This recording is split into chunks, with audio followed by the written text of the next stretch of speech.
There's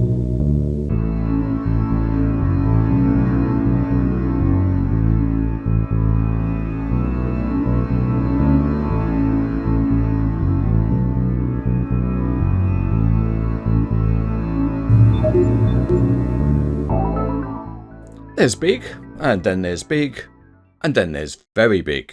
And in this review we're looking at a model that's very big. So big it comes in two big boxes, and here's the first one. And the model is the Mammoet LG1750 SX3. And as you can see here, it comes in two large boxes of the same size. If we turn the first box around, we can see its size, and you can see it's individually stamped by the delivery man. Let's weigh it up.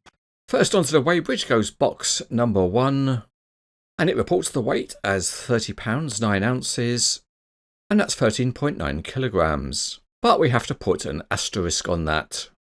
The second box is much lighter at 13 pounds 13 ounces, which is about 6.3 kilograms.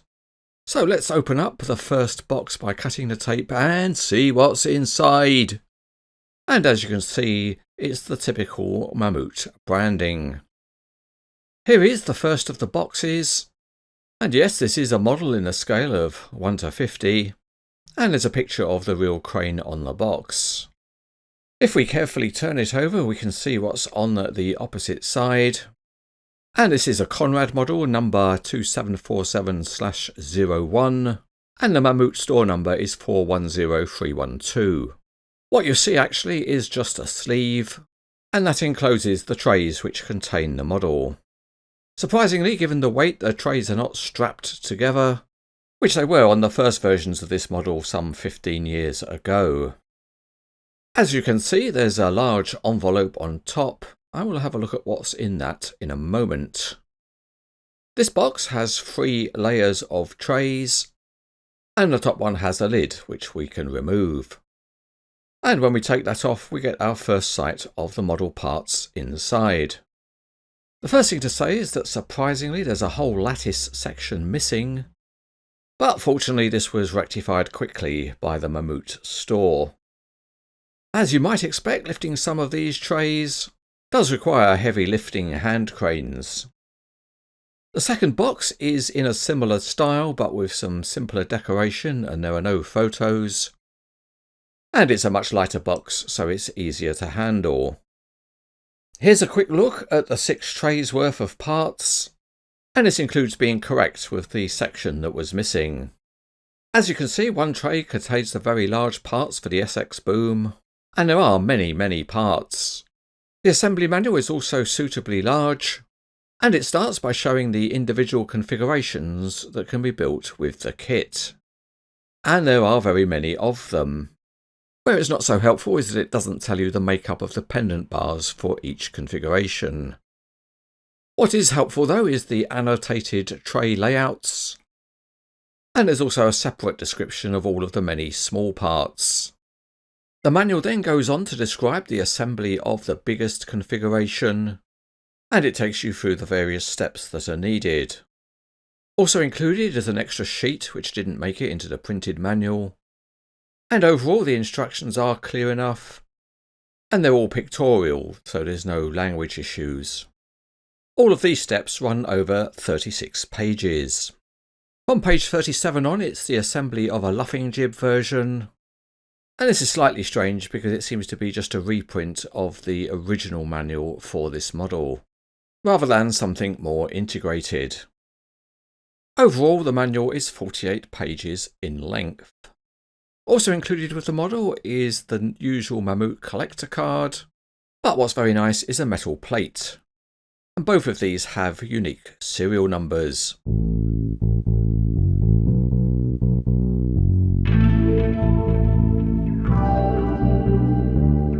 For the initial assembly, we'll create some transport loads, and we'll start with the carrier, and as usual for a Conrad model, you need to fit the various mirrors.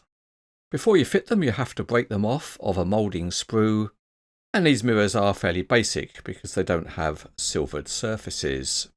But at least when you fix them, they do stay fixed. Let's weigh it up again. Out of interest, let's check the weight of the carrier on its own, and it's about £5 7 ounces, or nearly 2.5 kilograms. For the crane parts, the winch drums don't have any rope on them, and here you can see we've already fitted rope to the central drum, and there are 2 spools of rope here which are colour coded depending on where they go. So let's proceed to put the rope on the front winch drum, and it's best to rig up a holder for the spooling drum. Once that's done, you can feed the end of the rope through some holes that are already in the winch drum itself, and by tying a suitable knot in the end, you've made a fixing to the drum. Then you can have fun with the laborious job of winding on all of the rope. And if you're doing it by hand like this, it's good to have a rubber band at the end of the key. Or another option you can use is an electric screwdriver. As you can see, there are plenty of drums that you need to wind the rope onto. The last drum we're going to do is for the A-frame, and this is a trickier operation. We'll lift up the A-frame, and luckily it's fairly stiff. And in the manual there is a reaving diagram, which is okay but could probably be made clearer. The drum is split in 2, but it all uses one continuous length of rope, so we'll feed through on one side of the drum to start with, and then we'll just wind it round so that the end is pointing the correct way. And now we're pulling the rope through that hole that's in the winch drum. After that, we need to follow the reaving diagram and take the rope up to the A-frame for its first leg. And then it goes back down. Fortunately, as far as reaving goes, this is not the worst model to do. Here all of the reaving is done, and we're now taking the end of the rope back through the hole on the other half of the drum.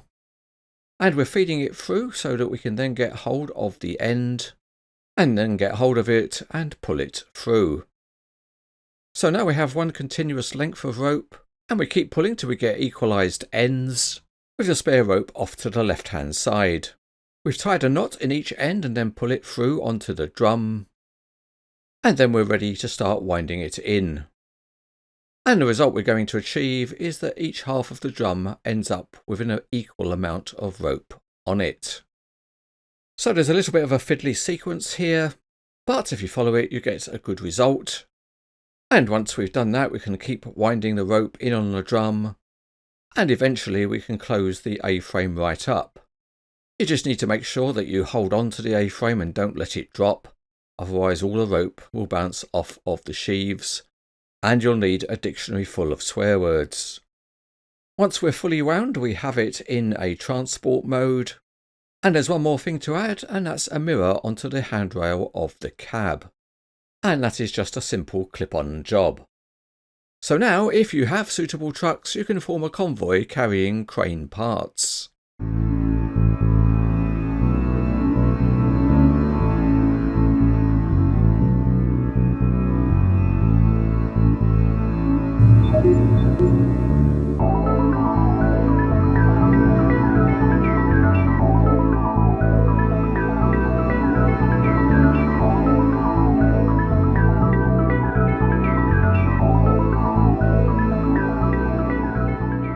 This concludes part 1 of the review of the Mammoet Liebherr LG1750 SX3 mobile crane. And in part 2 we'll look at building the crane up in various configurations and look at the detail and features.